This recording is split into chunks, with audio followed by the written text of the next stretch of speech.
ची भूमिका आहे, पण त्याचं राजकारण जे तुम्ही करताय ते चुकीचं आहे. मी जे म्हणालो की नरेंद्र मोदी आणि निर्मला सीतारामन त्यांनी भेटलं पाहिजे आणि बांगलादेशविषयी नक्की त्यांची भूमिका काय हे त्यांनी समजून घेतलं पाहिजे. बांगलादेशमध्ये गेल्या 1 वर्षापासून ज्या हिंसक दंगली सुरू आहेत त्याच्यामध्ये आतापर्यंत आमची 450 मंदिरं पाडली, हजारो हिंदू जनतेच्या घरांना आगी लावल्या आणि जवळजवळ 230 ते 240 हिंदूंची हत्या झाली. त्यांना जाळून मारलं, त्यांच्या हत्या झाल्या, त्यांना गोळ्या घातल्या. यावर तुमचे देशाचे प्रधानमंत्री, गृहमंत्री, संरक्षण मंत्री अक्षर काढत नाही हिंदूंच्या संरक्षणासाठी. उलट आता माझा अंडरलाईन करून घ्या, भारताच्या देशाच्या अर्थसंकल्पामध्ये ऐकून घ्या, हे बांगलादेशी घालवायला निघाले आहेत ना महापौर, देशाच्या अर्थसंकल्पाचा जर तुम्ही नीट अभ्यास केला तर त्याच्यामध्ये तुम्हाला दिसेल की भारत सरकारनं हिंदूंना मारणाऱ्या बांगलादेशला काही कोटी रुपये मदत केलेली आहे. मी आकडा सांगेन तुम्हाला, पण बांगलादेशला मदत केली आहे की नाही, का हे का कॉन्ट्रॅक्ट किलिंग केलं का, हिंदूंना मारण्यासाठी पैसे दिलेत?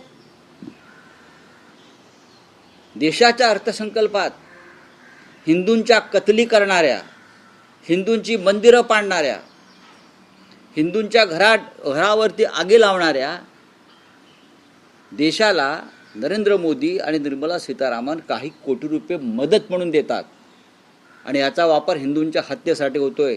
मुंबईच्या महापौरांना जाऊन सांगा की मी जे म्हणतोय खोटं आहे म्हणून सांगा. हिंदूंच्या कत्ली करण्यासाठी कोट्यावधी रुपये कालच्या अर्थसंकल्पामध्ये नरेंद्र मोदींनी दिलेले आहेत. हे जर तुमच्या महापौरांना माहीत नसेल ना तर उगाच हिंदू मुसलमान करू नका.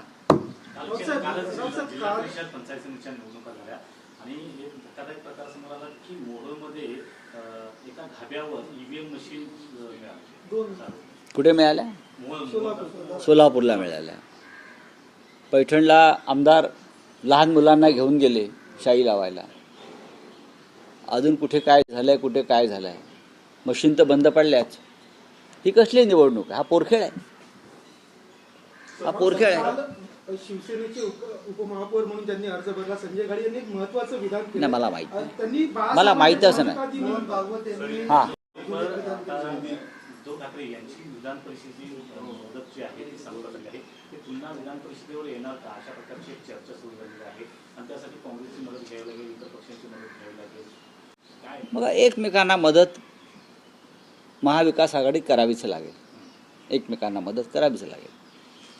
महाविकास आघाडीमध्ये काँग्रेस, राष्ट्रवादी काँग्रेस, शरद पवार आणि आमची शिवसेना आहे बाळासाहेब ठाकरेंची. त्याच्यामुळे यापुढे विधान परिषदांच्या निवडणुकांमध्ये किंवा इतर राज्यसभांच्या निवडणुकांमध्ये एकमेकांना मदत करावी लागेल, तरच राज्यसभा आणि विधान परिषदेमध्ये आमचे लोक निवडून येतील सगळ्यांचे. आम्ही माननीय उद्धव साहेबांना ही विनंती केलेली आहे, आम्ही सगळ्यांनी, की आपण राज्याचे मुख्यमंत्री म्हणून काम केलेलं आहे आणि त्या विधिमंडळामध्ये आपण पुन्हा जाणं हे राज्यासाठी आणि जनतेसाठी आवश्यक आहे, हे आम्ही त्यांना विनंती केलेली आहे.